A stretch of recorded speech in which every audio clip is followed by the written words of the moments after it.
Well, for my last trick, I'm gonna make my career disappear.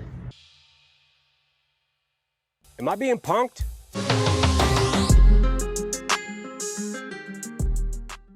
Hello again, and welcome back to another one. And today we have a couple of topics to cover, as the theories we explored in the last video turned out to be spot on when it comes to the approach Eminem plans to take, at least in his next single, Houdini. That was revealed a few hours ago, and we'll be exploring more on this in a bit, as this is the first time since 2017 that Eminem is promoting a single ahead of his album release. And yes, we are still unaware if the entire album drops on the 31st along with the lead single. And today we also have more from Joe Budden, who briefly spoke about his beef with Eminem that raised eyebrows on the web, as some users are noticing a change in tone when it comes to Eminem on that podcast, especially since a certain villain started to lose his influence in hip-hop. And we'll expand on this in a moment. And today we also have what continues Drake's fall from grace when it comes to his respect in hip-hop culture, as while the fallout continues following the last leak that we covered in the previous video. Like DJ Khaled, we got another one, this time word for word, the reference track for Ratchet Happy Birthday by Party Next Door that leaked on social media. Come on, man. Come on, man.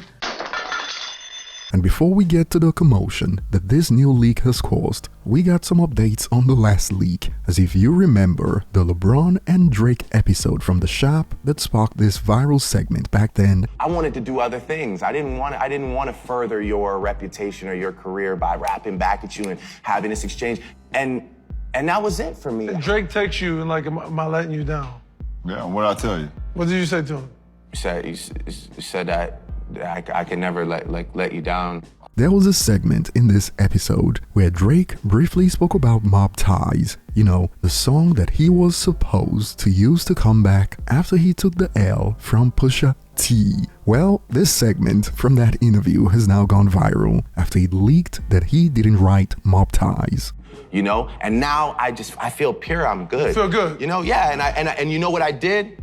I took that energy, just like you said, I took that energy and I put it into me, not you. You don't get that. You told me you didn't have certain songs on Scorpion until that. I didn't have In My Feelings, I didn't have Nonstop, I didn't have, What's one of our favorite songs, Mavi, now? Sick of these niggas. Oh my God. I didn't have Mob Ties. I'm sick of Sick of these niggas. I'll hire some help. Yeah. Get rid of you niggas. Let's do it. It's a Get wrap, rid of baby. you. Yes, sir.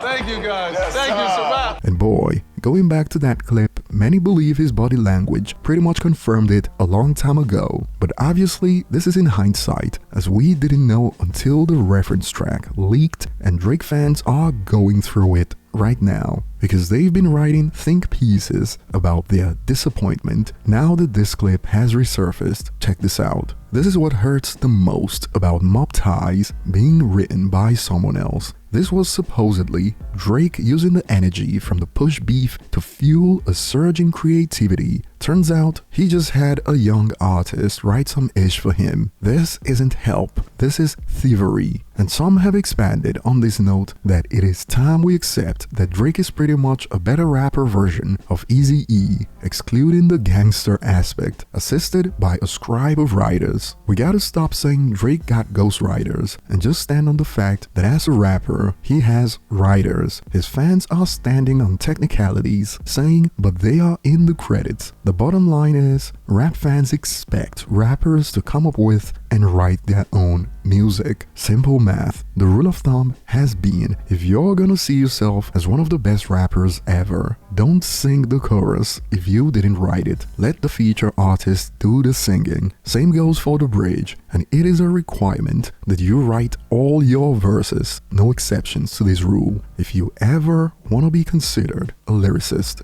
And to add insult to injury, when the Damage Control was on, the reference track for Ratchet Happy Birthday leaked, done by Party Next Door. And if you've been paying attention for over a decade, Drake's been hailed as arguably the greatest rapper when it comes to being versatile, because he was on everything, like track 5 from Hell the Sequel, Afrobeats, dancehall, grime, reggaeton, R&B. In fact, during debates, Drake fans rubbed it in the faces of Kendrick fans, his versatility. But after all these licks, we are now seeing think pieces like Drake is in trouble. I wasn't feeling the piling on he's been getting since losing to Kendrick, but this is a strike 3 with this reference track-ish. His legacy is in jeopardy at this point because his versatile pen is looking like a straight up lie. This is not befitting of top 5. And this went viral. Kendrick was right. Someone over at OVO hates Drake. How do all these reference tracks keep getting leaked like this? Well, everyone hits a breaking point when the boss keeps taking everyone's garden tools, allegedly speaking of course. And now some remember when Mos Def faced backlash due to his comments on Drake. We covered that commotion a while back, but check out a snippet from the Cutting Room Floor podcast. Is Drake hip-hop?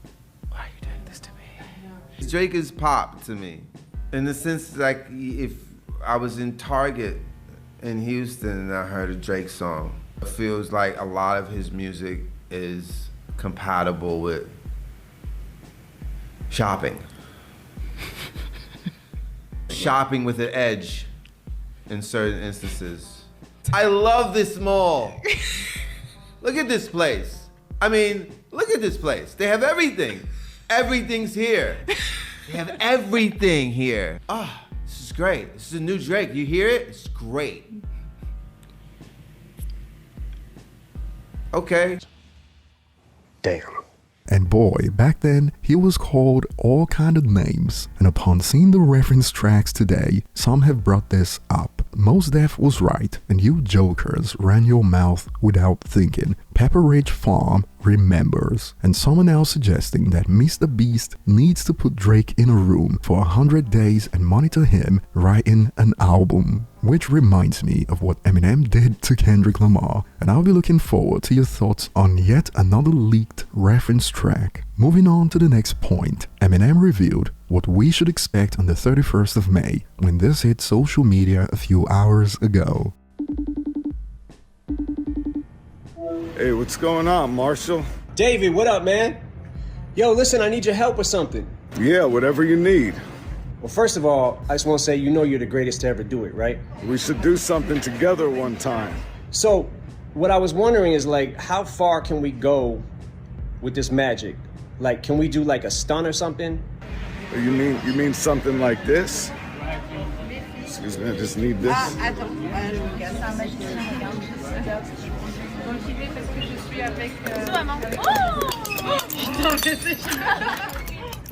Well, for my last trick, I'm gonna make my career disappear. Wait, what? And we already got users on social media creating loops from that sample at the end of the trailer. But the fact that Eminem said he was about to make his career disappear is one that raised eyebrows, since we all know in 2024 the easiest way to do that would be to push to get cancelled. Think how DaBaby has never been the same since he got cancelled. But we will find out in 48 hours, and Dua Lipa fans have been losing their minds over the song title. Over the last few hours, it has been entertaining to watch since she's a fan. And moving on, Joe Budden was recently asked about his beef with Eminem. Check out some snippets from the Joe Budden podcast. Yo, go dead that Eminem beef, man. I don't have Eminem beef.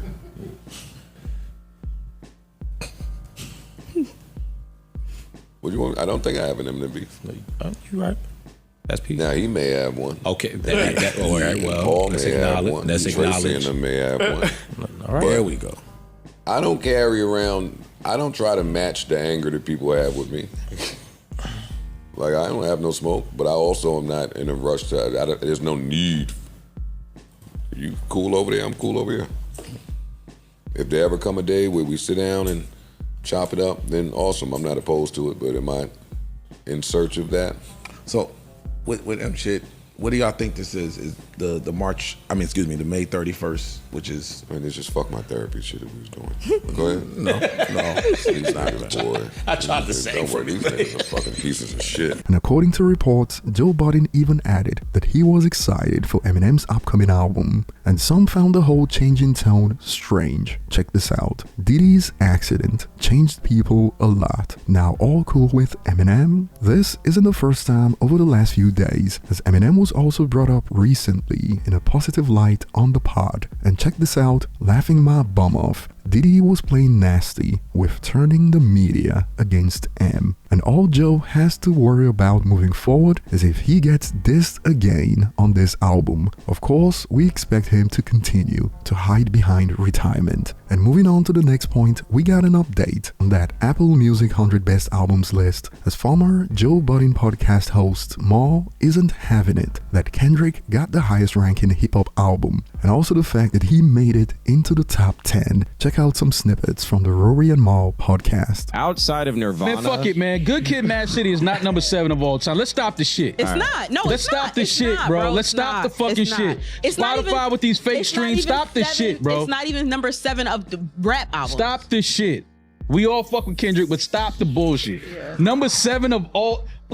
Yo, he's 5 slots behind Thriller. Are you fucking kidding me? I'm starting to think there is something personal. What did Kendrick do to you? No, there's nothing personal, but Good Kid, Mad City is a number 7. No, it's not. All right, that's all I'm saying. As far as impact, it is the modern day last rap classic that we can speak to. It defined a generation. It will be heralded the same way Illmatic. I used to say, I guarantee you, in 50 years, they'll have that van on Urban Outfitters shirts. Asking you, fuck this list.